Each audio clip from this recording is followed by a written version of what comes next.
En primer lugar, lo que debemos entender es, antes de comprender cómo se dio esta transición entre la Edad Media y la Edad Moderna, tenemos que entender cuáles eran las características de la Edad Media europea, ¿sí?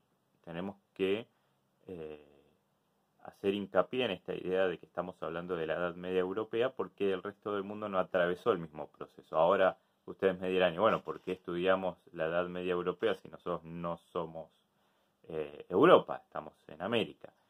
Justamente porque nosotros fuimos víctimas de esa imposición, de esa cultura, a partir de lo que fue la conquista, esa masacre que ocurrió en nuestro continente, que es conocida como la conquista de América, ¿sí? La llegada de Colón, algunos mal lo llaman el descubrimiento de América. ¿Por qué mal lo llaman? Porque no se puede descubrir un lugar donde hay gente, ¿no? Es como que yo entré a sus casas, ustedes estén adentro y yo digo, descubrí esta casa, cosa que no es cierta porque ustedes están viviendo ahí, es su casa y demás.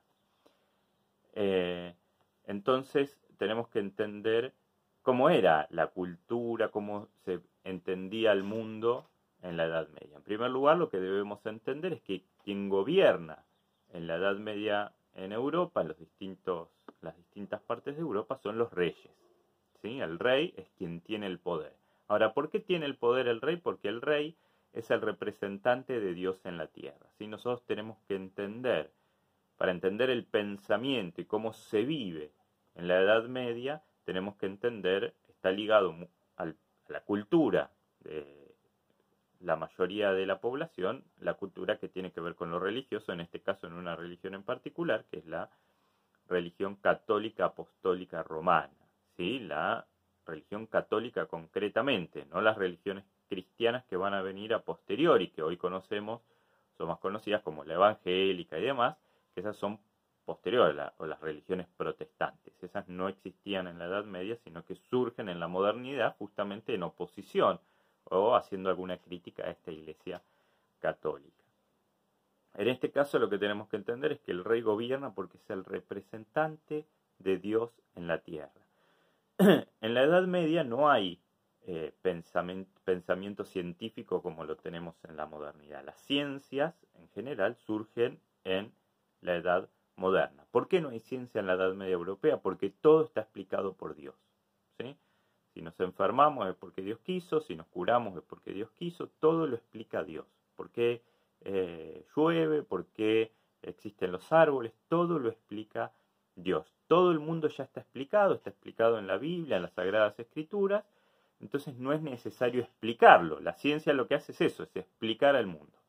Acá no estamos valorando si es mejor o si es peor, si la ciencia es más valorable que la religión y si la religión es cierta o no es cierta. La religión no se explica, es una cuestión de fe y cada uno tendrá o no tendrá fe en una cosa o en otra. Eso no está en discusión en la materia, eso es algo de cada persona. Pero sí nosotros tenemos que entender cómo pensaba y cómo vivía la gente en la Edad Media. Y vivía mediante el mandato divino. La mayoría de la población era campesina. ¿Qué quiere decir esto? Que eran campesinos que vivían de trabajar la tierra. Y vivían de una manera muy austera. ¿Qué quiere decir austero? Con lo justo y lo necesario. Ni más ni menos.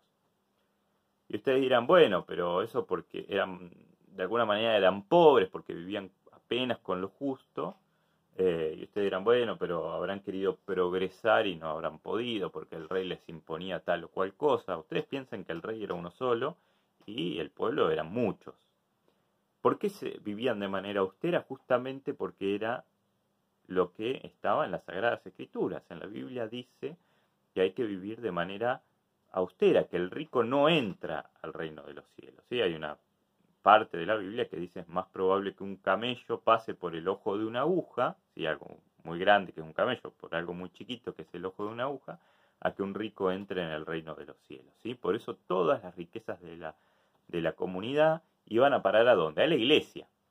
¿Sí? Por eso encontramos iglesias medievales con mucho oro y demás. Justamente porque ahí iban las riquezas de la comunidad. No a el individuo, sino a allí donde estaba lo sagrado. Entonces la gente vivía de manera austera. El campesino trabajaba la tierra, que ¿a quién le pertenecía la tierra? Al rey. El rey era al rey y a la iglesia. El rey era el propietario de la tierra y el campesino la trabajaba. ¿Sí? Vivía ahí, no tenía opción el campesino. Nació en la tierra y se iba a morir. No había movilidad social. Así como no tenía opción el campesino, tampoco tenía opción el rey. El rey no podía decir, yo no quiero ser rey. Te tocó ser rey, punto. Es un mandato divino. Ir en contra de eso era ir en contra de Dios. Si te tocó ser campesino, no podés ir en contra de eso porque es ir en contra de Dios. Entonces, la vida era bastante austera, se vivía con lo justo y lo necesario. El campesino producía, pero la particularidad de la Edad Media, yo en otro video les voy a compartir un pequeño cuadro para entender la economía en la Edad Media, era que lo que se producía en esas tierras que no le pertenecían al campesino, le pertenecían al rey, pero lo que se producía sí le pertenecía al campesino. ¿Sí? Si yo trabajo hoy en una fábrica, no sé, trabajo fabricando sillas, las sillas no me pertenecen, le pertenecen al dueño de la fábrica. En este caso, en la Edad Media, si yo trabajo la tierra, la producción es mía. La tierra es del rey, la producción es mía. Ahora, por usar esa tierra que le pertenece al rey, yo debo pagar un impuesto, debo retirar un porcentaje de mi producción, de todo eso que yo produje para poder vivir, debo apartar un porcentaje y se lo debo entregar al dueño de la tierra, que puede ser, insisto, el rey o la iglesia. ¿Sí? La mayor parte de las tierras eran del rey, pero la iglesia tenía algunas tierras también de su propiedad.